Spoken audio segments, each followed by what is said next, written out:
اگه در حال حاضر دانشجوی رشته روانشناسی توی ایران هستی و قصد اپلای داری، این ویدیو برای توه.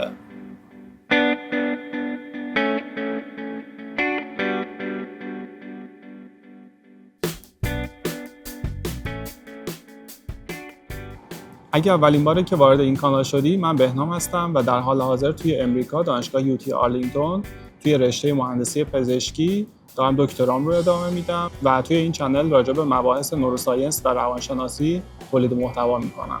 خب با توجه به اینکه من بک‌گراندم روانشناسی بود، کارشناسی و کارشناسی ارشد و حتی 2 سال دکترا رو توی روانشناسی ادامه دادم و بعد تصمیم گرفتم که رشته‌ام رو عوض بکنم و برم مهندسی پزشکی بخونم. خیلی از من میپرسن که از روانشناسی چطوری میتونیم بریم رشته‌های دیگه مثل علوم اعصاب یا نوروساینس و مهندسی پزشکی. برای همین من تصمیم گرفتم که توی این اپیزود توی 15 تا مرحله بهتون بگم که چه مراحلی رو بایستی حتما طی بکنی تا به اون نتیجه که میخوای برسی.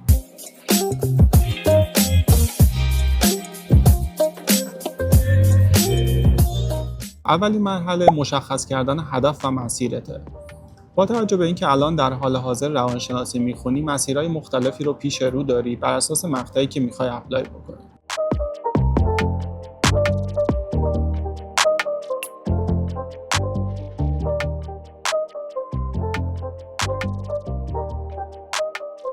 اگر مدرک کارشناسی ارشد داری، میتونی 2 تا کار انجام بدی. یکی اینه که دکترا اپلای بکنی یا اینکه مستر مجدد اپلای بکنی.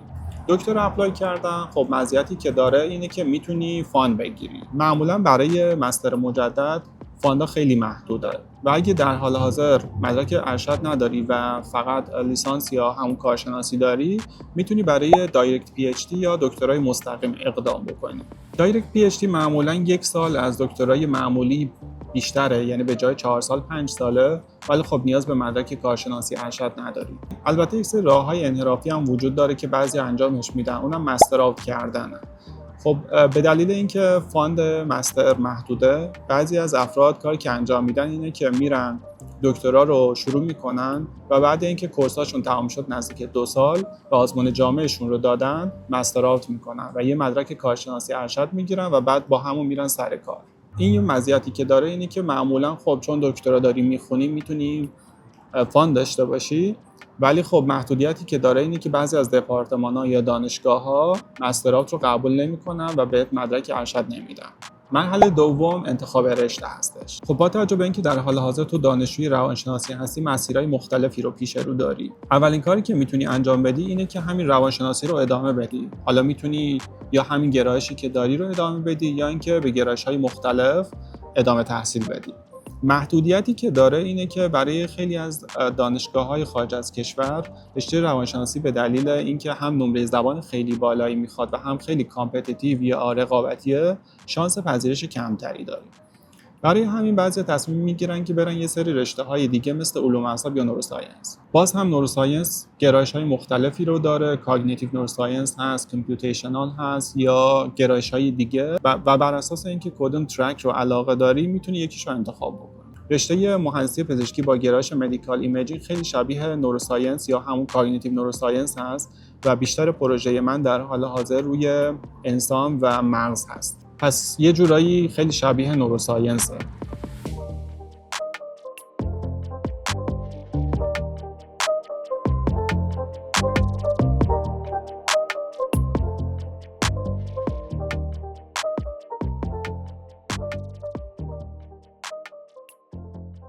خب وقتی تصمیم گرفتی که مستر مجدد میخوای اپلای کنی، دایرکت پی اچ دی یا دکترای نرمال و رشته خودت رو و گرایشت رو انتخاب کردی، کار بعدی که بایستی انجام بدی که مرحله 3 هست، نوشتن رزومه. خب نوشتن رزومه یکی از کارهای مهمیه که حتما بایستی انجام بدی و من فکر میکنم که یه اپیزود لازمه که اصلا راجع به رزومه بهتون توضیح بدم.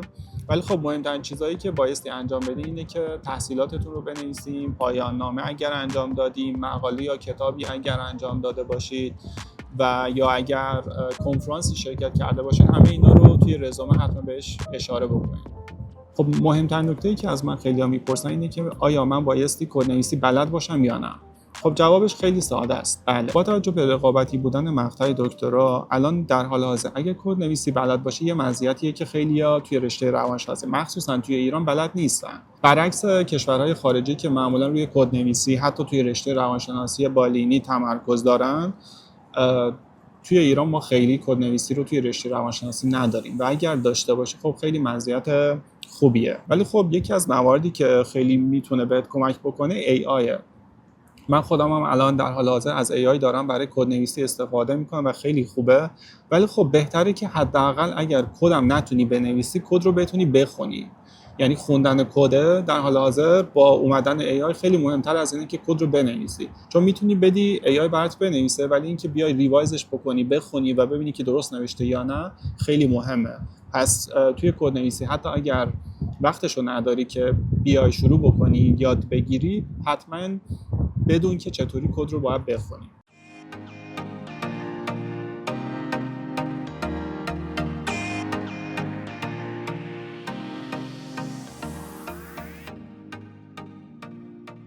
خب نکته دیگه ای که راجع به رزومه هست و خیلی از من میپرسن معدله. ببینید معدل مهم هست ولی همه موارد نیست. اون کمیته که میاد تصمیم میگیره که آیا شما رو بپذیری یا نه، یکی از مواردی که بررسی میکنه معدل هست، ولی خب همه موارد نیست. موارد دیگه‌ای هم داره که نمیدونم نمره زبان، مقالاتت، پایان نامت، کار عملیت، اینا خیلی مهمتر از معدل هستن. معدلت اگه 16 به بالا باشه، همونطوری که برای خود کارشناسی من بود کافیه. من فکر کنم کارشناسیم 16 و 400 بود، ولی خب ارشد 18 خورده‌ای بود. پس معدل یکی از مواردیه که مهمه ولی همه موارد نیست. خب مرحله بعدی مرحله نمره زبانه، تافل یا آیلتس. خب من شنیدم اخیراً که آیلتس توی ایران انجام نمیشه و برای اینکه بخوای انجامش بدی باید بری یک کشور خارجی.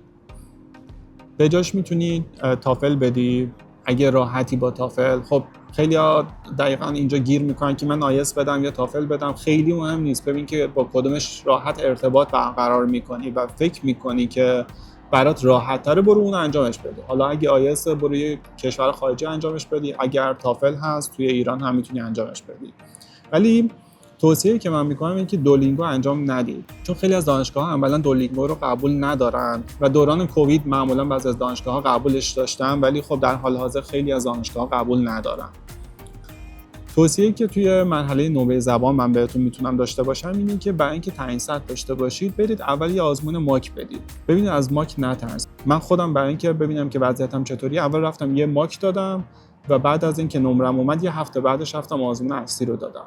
چون اتفاقی که میفته اینه که ماک دقیقاً یک شرایط رو برات میسازه که ببینی که تعیین سطح بکنی که وضعیت چطوریه. مثلا نمره من توی ماک 7 شد و دوباره دیدم که نمرم خوبه، یک هفته بعد دوباره رفتم آزمون اصلی رو دادم، دوباره همون 7 شدم. من همین دیروز که توی سایت ارسافان داشتم چک می‌کردم دیدم که قیمت ماک حدود 1,549,000 تومان هست. میتونی همینو انجام بدی، ببینی که وضعیت چطوریه و بعد بری یک کشور خارجی و نمره اصلیت رو کسب بکنی.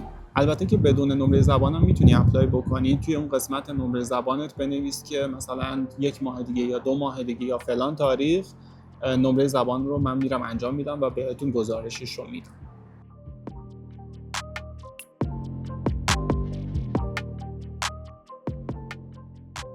مرحله بعد آزادسازی مدارک برای افرادیه که توی دانشگاهی روزانه درس خوندن. خب اونایی که شبانه خوندن یا آزاد و پیام نور که تکلیفشون مشخصه، مدارکشون آزاد میشه.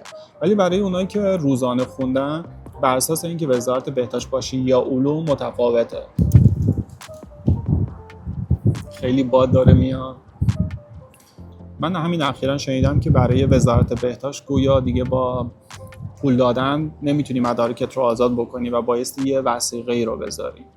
البته که برای وزارت بهداشت یه طرح اجباری هم برای بعضی از رشته‌ها وجود داره که بایستی اول اون طرح رو انجام بدی که معمولا معادل اون تعداد سال‌هایی که تحصیل کردی تا بتونی بعدش مدارکت رو آزاد بکنی. با توجه به اینکه خود همین آزادسازی مدارک مبحث گسترده‌ایه و لازمه که یه اپیزود جدایی باشه، اگه فکر می‌کنین که نیازه که من راجبش صحبت بکنم، میتونم یه اپیزود جدایی راجبش درست بکنم. حتما توی قسمت کامنت ها برام بنویسین اگر دوست داشتین براتون راجب این هم یه ویدیویی درست میکنم.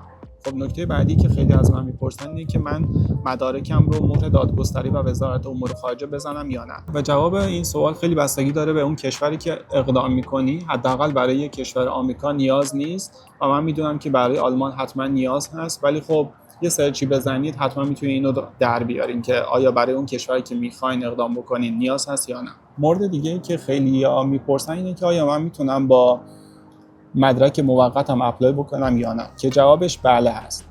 شما میتونید با مدرک موقت اپلای بکنین تا بعدن که پذیرش گرفتین مدارک رسمی رو براشون بفرستید. معمولا یه ترم بهتون وقت میدن که مدارک رسمی رو براشون ارسال بکنید. مرحله ششم آزمون جیاری هست. خب بسته به اینکه چه رشته‌ای رو میخواین اقدام بکنین و برای چه کشوری، جیاری برای بعضی از دانشگاه‌ها و رشته‌ها نیاز هست. مثلا برای همین رشته مهندسی پزشکی دانشگاه یوتی آرلینگتون که من هستم، خب جیاری لازم بود و نمره 308 لیمیتیشنش بود. ولی خب برای بعضی از دانشگاه‌ها نمیخواد یا برای بعضی از رشته‌ها نمیخواد. معمولا برای رشته‌های مهندسی جیاری لازم هست، ولی خب استثناءً برای بعضی از رشته‌های روانشناسی برای بعضی از دانشگاه‌ها هم نیازه. اینو حتما بهتره که توی قسمت ریکوایرمنت های دانشگاه بریم بررسی بکنیم ببینیم که جیاری بایستی انجام بدید یا نه.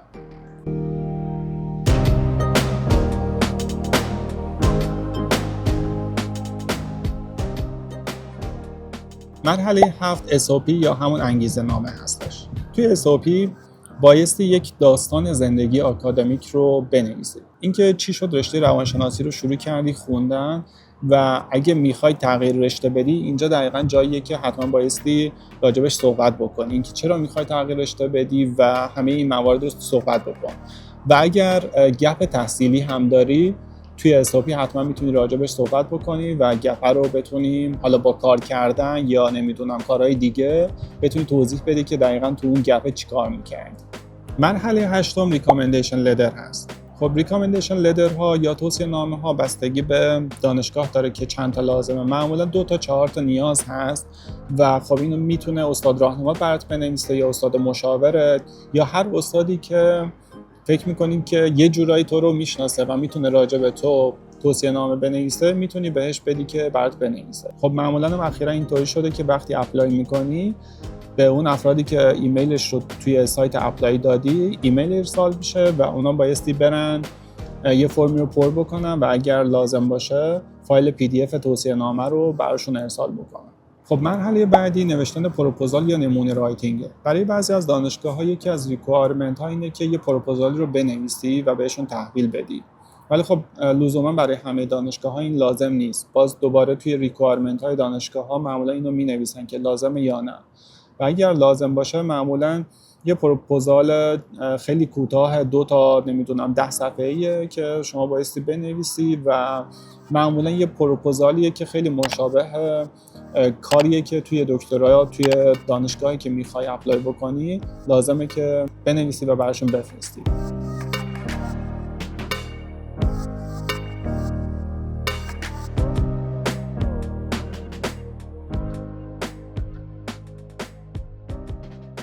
خب اگه همه این کار رو انجام دادی به تبریک میگم، نزدیک 50% کار رو پیش رفتی. خب مرحله 10 یکی از مهمترین مراحل پیدا کردن استاد. ببینید راه‌های مختلفی وجود داره که استاد فاندار رو پیدا بکنید. خب اولین کاری که میتونید انجام بدین اینه که برین سایت دانشگاه‌ها رو بررسی بکنید. وارد سایت دانشگاه‌ها که میشین قسمت فکالتی ممبرز لیست تمامی استادایی که توی این دپارتمانی که میخواین توش کار بکنین براتون میاره و یه توضیح خیلی کوچیکی هم راجع به اون استاد براتون مینویسه. میتونید از اونجا در بیارین ریسرچ اینترست رو تا بعداً ازش استفاده بکنید. یه راه خیلی کاربردی که میتونی استادت رو پیدا بکنی گوگل اسکالر هست. خب اولین کاری که بایستی انجام بدی اینه که کلمه گوگل اسکالر رو توی گوگل سرچ میکنی، بعد وارد سایتش میشی. بعد یکی از افرادی که عضو گوگل اسکالر هست رو سرچ میکنی، مثلا من خودم رو سرچ میکنم و بعد که وارد اکانت خودم میشم یه سری کلمات کلیدی رو داره که ریسرچ اینترست های من هست. مثلا من روی کلمه برین استیمولیشن سرچ میکنم و تمام استادایی که برین استیمولیشن کار میکنن رو لیستشو برا من میاره. حالا اگه شما به جای برین استیمولیشن توی این قسمت مثلا ADHD سرچ بکنید، دوباره تمام استادایی که توی حیطه ADHD توی کل دنیا دارن کار میکنن رو برات میاره، یا مثلا نمیدونم افسردگی اگه سرچ بکنیم، دیپرشن، دوباره تمام استادایی که توی حیطه دیپرشن کار میکنن رو برات لیستشو میاره. البته راهکارهای دیگه هم وجود داره مثل لینکدین یا توییتر که خب یکم خیلی یوزر فرندلی نیستن که برین ازش استاد پیدا بکنین. به نظر من همین بهترین راهی که میتونین استاد پیدا بکنین که برین سایت دانشگاه رو چک بکنین و گوگل اسکولار. خب مرحله بعدی شناخت فاندا و پوزیشن هاست. خب در حالت کلی ما دو تا پوزیشن داریم، GTA و GRA. توی GTA معمولا دپارتمان شما رو استخدام میکنه و شما برای دپارتمان کار میکنید و حقوقتون هم از دپارتمان میاد. ولی توی GRA معمولا استاد شما رو استخدام میکنه و حقوقتون هم استاد بهتون میده، البته که از طریق دانشگاه. معمولا توی GTA شما میرید توی یه کلاسی تدریس میکنید یا ورقه ها رو اصلاح میکنید، ولی توی GRA میشه دستیار پژوهشی استاد و معمولا توی لبش ریسرچ انجام میدید. البته که گاهن ترکیب این دوتا هم پیش میاد، یعنی یه بخشی از حقوق شما رو دپارتمان میده و بخشیش رو استاد و شما بایستی حتما این دوتا کار رو با هم انجام بدید. از نظر فانی هم معمولا بچهای GRA از GTA حقوقشون کمی بیشتره، نه خیلی زیاد ولی کمی بیشتره.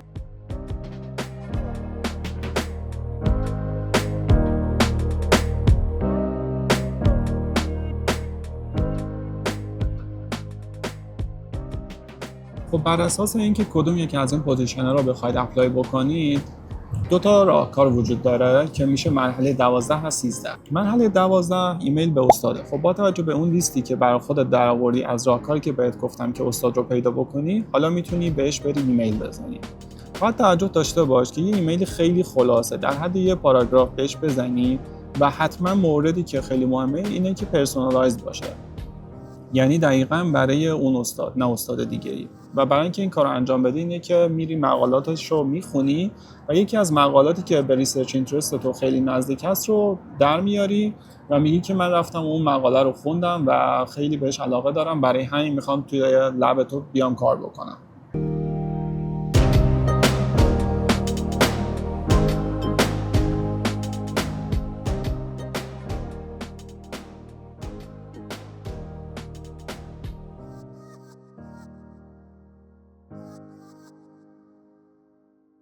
مرحله بعدی میشه پیدا کردن دانشگاه. خب بر اساس اینکه چه کشوری رو میخوای اپلای بکنی، سایت‌های مختلفی هست که دو تا از این سایت‌ها، یکیش برای کاناداست، یکیش برای مختص آلمانه، ولی سایت‌های دیگه برای کل کشورها میتونی پوزیشن‌های مختلف رو براش پیدا بکنی. من لینک کل این سایت‌ها رو توی قسمت دیسکریپشن برات میذارم.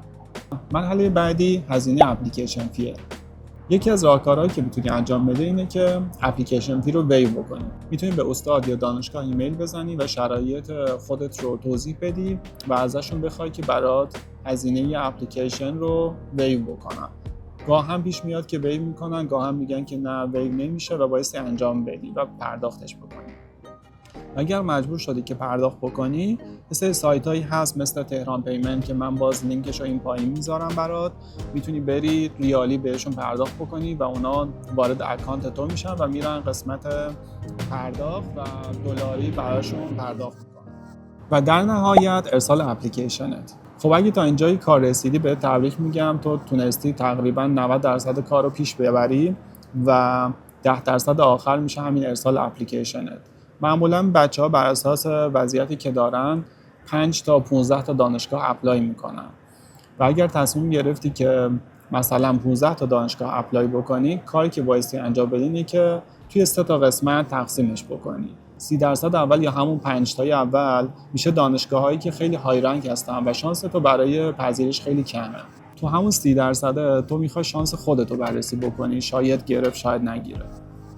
توی 30% بعدی یا همون 5 تا دانشگاه از 15 تا دانشگاه دوم، کاری که بایستی انجام بدی اینه که شانس متوسطی رو داری. میری یه سری دانشگاهی رو اقدام میکنی که رنکینگای نه خیلی پایینی دارن نه خیلی بالایی دارن و شانس تو برای اونا متوسطه.